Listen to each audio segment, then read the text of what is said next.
किसी भी बिजनेस के लिए मोस्ट इम्पोर्टेंट होता है कंज्यूमर बिहेवियर।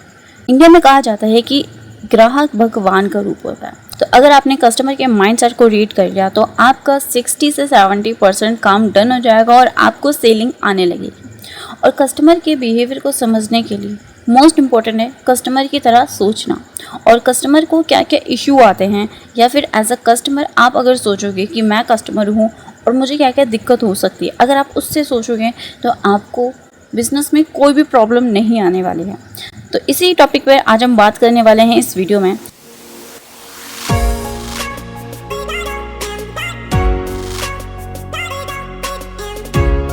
ट्रस्ट इशू किसी भी ऑनलाइन बिजनेस के फेल होने का सबसे बड़ा कारण होता है ट्रस्ट।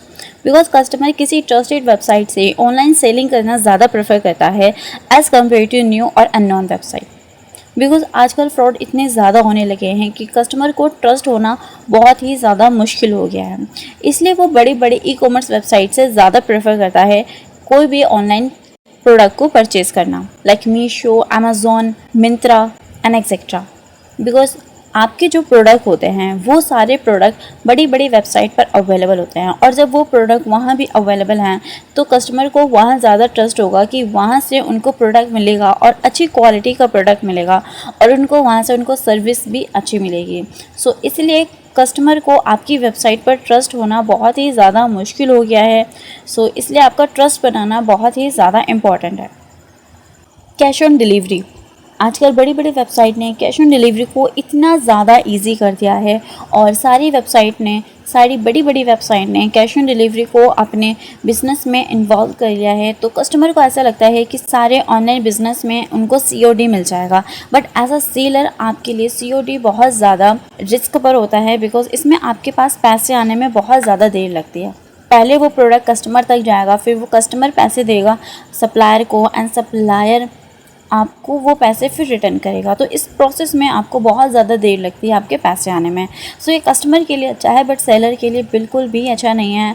और अगर आप COD रखते हो फिर आपको पैसे देर में आते हैं और फिर आपका बिज़नेस लॉस चला जाता है। तो ये सबसे बड़ा कारण है किसी भी ऑनलाइन बिज़नेस के फेल होने का। बिकॉज इंडियन माइंडसेट ही यही है कि जब तक प्रोडक्ट उनके हाथ में नहीं आता तब तक वो पैसे देना प्रेफर नहीं करते। तो इसका सॉल्यूशन ये है कि आप अपने स्टोर में डिस्काउंट दे सकते हो, जैसे कि मीशो ने दे रखा है। अगर आप उसमें कैश ऑन डिलीवरी करते हो तो उसमें आपको पैसे पूरे देने होते हैं, अगर आप प्रीपेड करते हो तो उसमें आपको कुछ डिस्काउंट मिल जाता है। और इंडिया का कस्टमर कुछ करे ना करे बट सेविंग करने में बहुत ज़्यादा आगे होता है। तो अगर उसके कुछ पैसे भी बचते हैं तो वो सबसे पहले उस ही ऑप्शन को चूज़ करेगा जिसमें जहां उसके पैसे बचते हैं। तो इसलिए आप अपने स्टोर में प्रीपेड डिलीवरी पर कुछ डिस्काउंट ऐड कर सकते हो, या फिर अपने कुछ और आइडियाज़ को इम्प्लीमेंट कर सकते हो, जिससे यूज़र कैश ऑन डिलीवरी को खुद चूज़ ना करके प्रीपेड डिलीवरी को चूज़ करें। रिटर्न इशू सबसे ज़्यादा कैश ऑन डिलीवरी में देखे जाते हैं। प्रीपेड डिलीवरी में भी होते हैं रिटर्न्स, बट इतने नहीं होते जितने कि कैश ऑन डिलीवरी में होते हैं।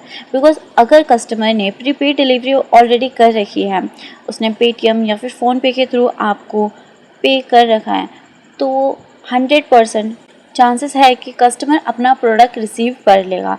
बट अगर कस्टमर ने COD को चूज़ कर रखा है तो उसमें बहुत ज़्यादा चांसेस होते हैं कि कस्टमर उस प्रोडक्ट को रिसीव नहीं करेगा, या तो वो उस जगह अवेलेबल नहीं होगा, या फिर वो बहाना कर देगा, या फिर अगर उसके पास प्रोडक्ट आ जाएंगे तो वो फिर रिटर्न कर देगा। तो इससे सेलर को बहुत ज़्यादा प्रॉब्लम होती है, बिकॉज इसमें आपके डबल चार्जेस लगते हैं। एक आपका शिपमेंट का चार्जेस लगता है, एंड देन आपका चार्जेस लगता है रिटर्निंग का, और वो सारे चार्जेस आपको ही देने होते हैं।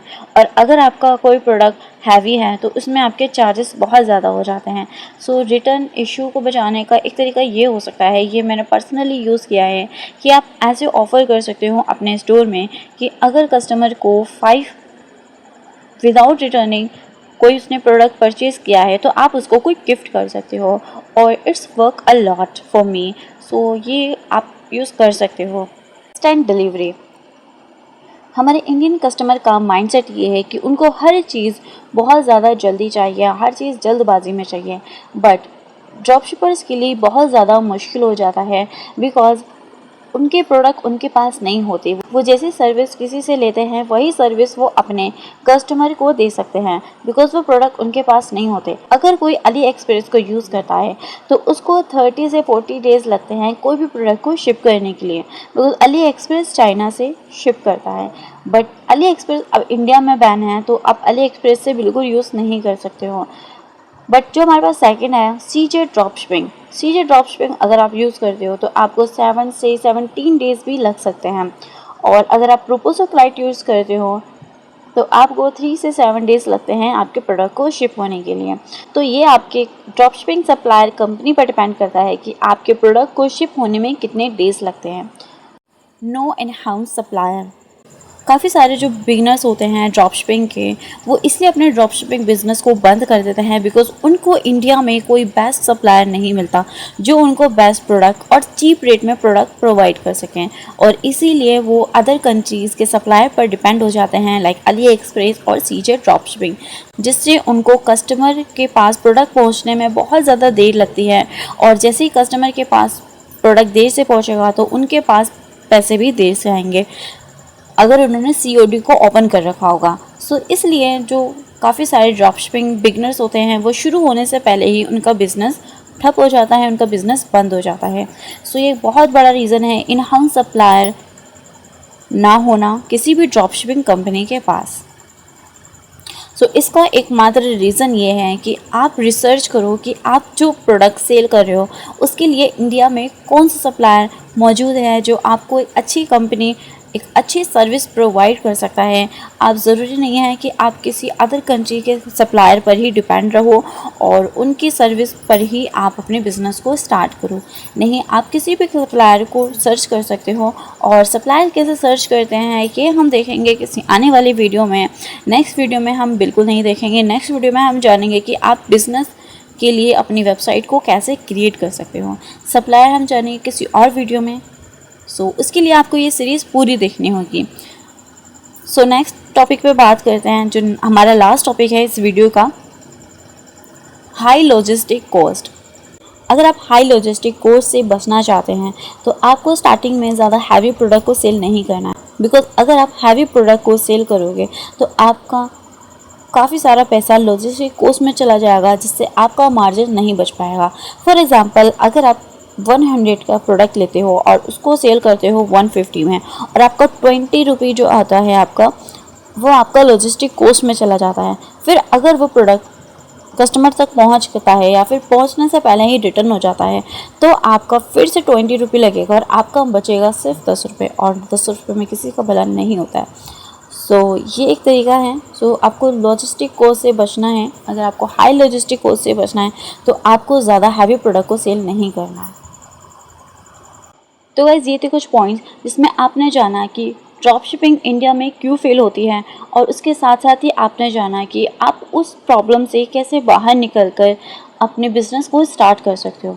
बट अगर आप एक मोर प्रॉफिटेबल बिजनेस अर्न करना चाहते हो, जनरेट करना चाहते हो, सो आपको ब्रांड एंड ड्रॉपशिपिंग करनी होगी, अपने बिजनेस को ब्रांड में कन्वर्ट करना होगा। और वो कैसे करते हैं वो देखोगे आप इस सीरीज़ में। तो इस सीरीज़ की कोई भी वीडियो मिस मत करना, बिकॉज ये सीरीज़ आपकी बिजनेस के लिए लाइफ चेंजिंग सीरीज़ हो सकती है।